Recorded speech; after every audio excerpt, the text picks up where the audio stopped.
tayo ditong bagong gagawing project. Oh.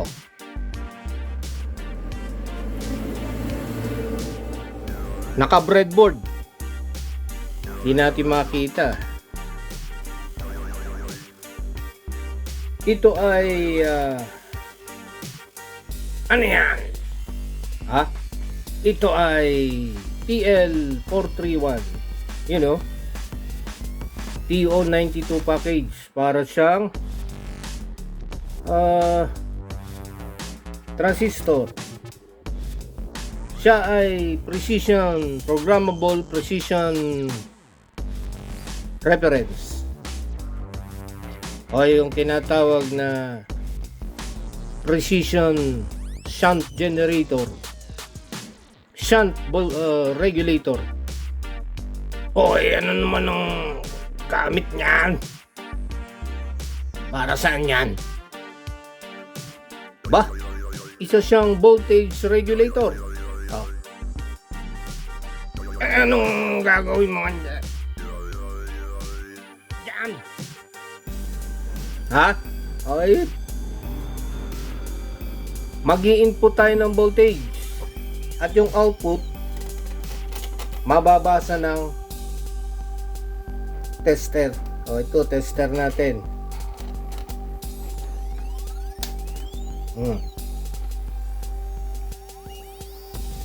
Ang voltage input sa ating variable power supply at ang voltage output sa ating tester. Lagyan natin. Ha? Okay? Subukan natin sa 3 volts. Sa 3 volts DC, ang output natin nakaset siya sa DC voltage 3 volts. 3 volts.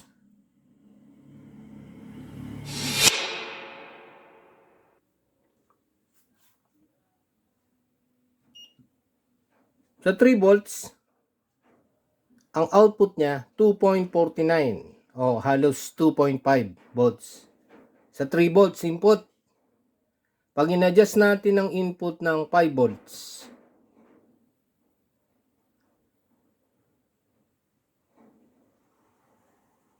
ayun 5 volts, 2.5 pa rin yung output. Diba? Ang current niya 12 milliampere, 11 milliampere, 56 milliwatt. Okay?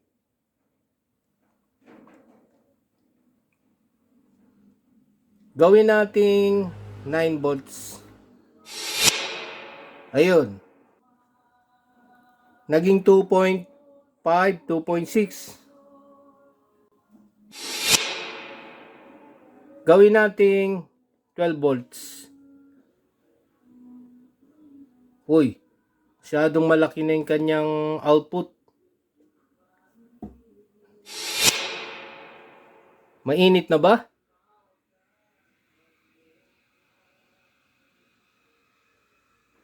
Hindi pa naman. 12 volts. Ayun halos 2.5 pa rin. Teka. 2.5 pa rin yung output. Di ba? From 3 volts up to 12 volts, 2.5 volts yung output. Hindi nababago yung kanyang voltage sa output. Iyan ang bago nating magic. Ano na naman klaseng magic yan? Wala naman. Wala yan.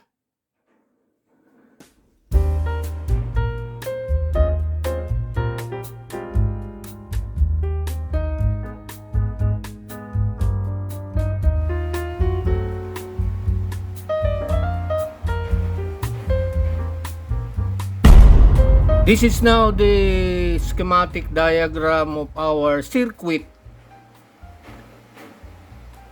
of the TL431 Shunt Regulator. What is the use of the TL431? We use this as a voltage regulator. In figure 2, we have the pin out for the TL431. Pin number 1, as you can see here, it looks like a transistor in a TO92 package. Pin number 1 is the reference. Pin number 2, anode. Pin number 3, cathode. And the symbol used is this. It looks like a Zener diode with the reference pin R, the anode to the ground, and the cathode to the out. It looks like a Zener diode with a reference pin. This is TL431. So in our circuit, we are using, we test the voltage input using 3 volts up to 12 volts. And into the circuit, we have this, we're going to add this power LED so that we know that the circuit is on. Just a power indicator of the circuit. 3.3K limiting resistor to the LED red. And we have this R1 390 ohms. What is the use of this R1 in the circuit? And what is the current law? Okay, when we have this supply voltage, the current flow into the power LED, turning on the LED, and then it flows into the R1. So this R1 limits. This is a current limiter for the TL431. Without this resistor, it will burn out this TL431. So the current flows into the R1 and into the RO or power LED. Okay? Current division. Current is divided. And then from this R1 390, connected is the cathode and then the reference pin and then to the output. And then the anode is connected to the ground. So the current flows from R1 into the reference point or pin. Also, the current flows into the TL431. The current flows in this direction from cathode to anode. Just like a Zener diode, it flows from cathode to anode. And what kind of current is flowing into this TL431? This is a sinking current. Sinking current, sinking to the ground. And we have a limitation for the current flows into the TL431. This TL431 can handle current from 1 milliampere up to 100 milliampere. So the role of the resistor is to limit the current that flows into the TL431. And there is a current that flows into the reference pin number 1, in order of microampere. So just a small current for this reference. This is some sort of feedback. This reference pin, a feedback to the out. And then we have the out 2.5.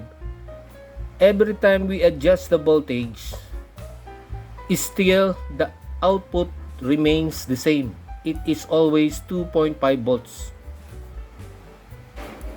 Okay, and it is connected to the cathode and then to the ground. the output connected to the cathode and then to the ground, and the voltage is 2.5 volts. We are getting a stable voltage of 2.5 volts from 3 volts to 12 volts. Ranging the input voltage is 3 volts, provided the voltage input is 3 volts up to 12 volts. We are getting this 2.5 volts stable output. It remains the same. The output voltage did not change. Okay? And that is the reason why it is called a voltage regulator. This is a voltage regulator.